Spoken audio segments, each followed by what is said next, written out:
आज हम मिश्रण के बारे में पढ़ेंगे। मिश्रण के बारे में तो आप सब लोग जानते हो लगभग। जैसे हम प्रकृति के बारे में देखते हैं, जैसे वायु या आसपास के जो भी पदार्थ देखते हैं, जैसे मिट्टी में भी बहुत सारे तत्व होते हैं। और वायु में भी बहुत प्रकार की गैस होती है, जैसे ऑक्सीजन, नाइट्रोजन, इसके अलावा अदर्स गैस होते हैं। ये सब क्या होते हैं? मिश्रण के प्रकार होते हैं। मिश्रण किसे कहेंगे?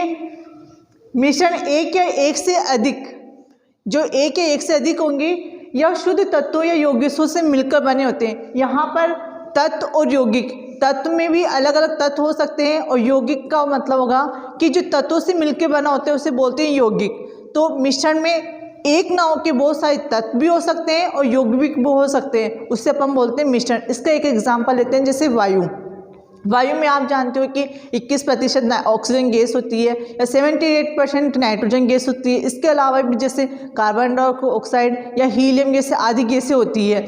और एक उदाहरण लेते हैं, जैसे दूध किससे बना होता है? जैसे दूध में होते हैं पानी, वसा और प्रोटीन। ये इन सब तत्वों का समांगी मिश्रण होता है, इसे बोलते हैं। अब मिश्रण के कितने प्रकार के होते हैं? 2 प्रकार के होते हैं। एक प्रकार तो बताते हैं समांगी मिश्रण, एक प्रकार बताते हैं विषमांगी मिश्रण। समांगी मिश्रण का मतलब ये होगा कि वो पूर्ण रूप से मिश्रित हो।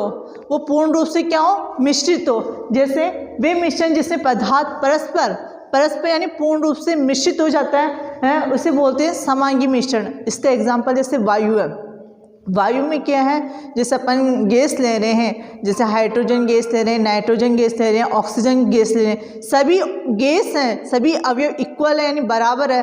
तो उनका जो समांगी मिश्रण होगा वो क्या हो जाएगा? समांगी मिश्रण। अब होता है विषमांगी मिश्रण। विषमांगी का मतलब कि विषमांगी यानी पूर्ण रूप से नहीं मिलना। वे मिश्रण जिसमें पदार्थ परस्पर पूर्ण रूप से नहीं मिलते हैं उसे बोलते हैं विषमांगी मिश्रण। जैसे आप एग्जाम्पल दे सकते हो, रेत व ईंट का मिश्रण। जैसे अपन रेत डाल दी और ईंट, अगर दोनों को आपस में मिलाते हैं तो जो उनका मिश्रण होता है वो विषमांगी मिश्रण कहलाता है। जैसे अपन घर में गेहूँ बीनते हैं, गेहूँ के अंदर क्या होता है? कंकड़ होता है। तो कंकड़ और गेहूँ दोनों ही अलग अलग, क्या वो एक पदार्थ बनते हैं क्या? नहीं। तो ये जो बनते हैं उसे बोलते हैं विषमांगी मिश्रण। और समांगी में तो अपन ये भी नहीं पता लगा सकते हैं कि वो एक पदार्थ है या दूसरा पदार्थ है, इसमें कौन कौन से पदार्थ है। जैसे अपन दूध है, दूध में अगर पानी की मात्रा मिला दे तो क्या आप बता सकते हो कि उसमें कि दूध में पानी मिला हुआ है? तो जिस चीज को अपन नहीं देख सकते यानी एक ही विलयन बना होता है उसे बोलते हैं समांगी।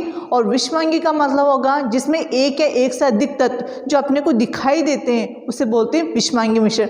अब मिश्रण तो अपन देखिए, अब मिश्रण में भी अपन कहते हैं विलयन में अलग प्रकार के होते हैं। जैसे विलयन जो मिश्रण को अपन बांटते हैं अवयव यानी उसके घटक के रूप में, कुछ तत्व दिखाई भी देते हैं, कुछ नहीं भी दिखाई देते हैं, उसके आधार पर अपन बांटते हैं अवयव के आधार पर मिश्रण के प्रकार। ये भी 3 प्रकार के होते हैं। सबसे पहले अपन लेंगे अपन विलयन का होगा 2 या 2 से अधिक पदार्थ होंगे, चाहे वो 1 भी हो सकता है, 2 भी हो सकता है, 3 भी हो सकता है, कई भी हो सकता है।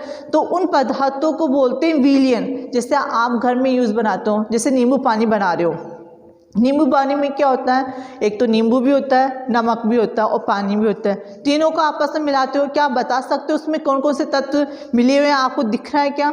उसमें अपन नमक अगर उसको हिला देते हैं तो नमक की मात्रा में दिखाई नहीं देती। तो जो बना है उस सॉल्यूशन को बोलते हैं अपन विलयन। अब इसमें भी 2 हो गए कि विलेय और विलायक। जो अपन विलयन को भी 2 भागों में विभाजित कर सकते हैं, एक तो विलेय और एक विलायक। विलायक का मतलब ये होगा जिसकी जो विलयन के अंदर जिसकी मात्रा अत्यधिक होगी, जिसकी मात्रा अत्यधिक होती है उसे बोलते हैं विलायक। और जिस विलयन में विलेय की मात्रा कम होगी उसे बोलते हैं विलेय। जैसे यहाँ पर अपन नींबू का पानी का जो घोल बना रहे हैं तो उसमें सबसे पहले क्या क्या चीज़ लेते हैं? नींबू और पानी। तो यहाँ पर जो ले रहे हैं, जो पानी की जो मात्रा होगी वो विलायक के रूप में होगी और जो नींबू का जो रस होगा या नमक होगा वो विलेय के रूप में होगी।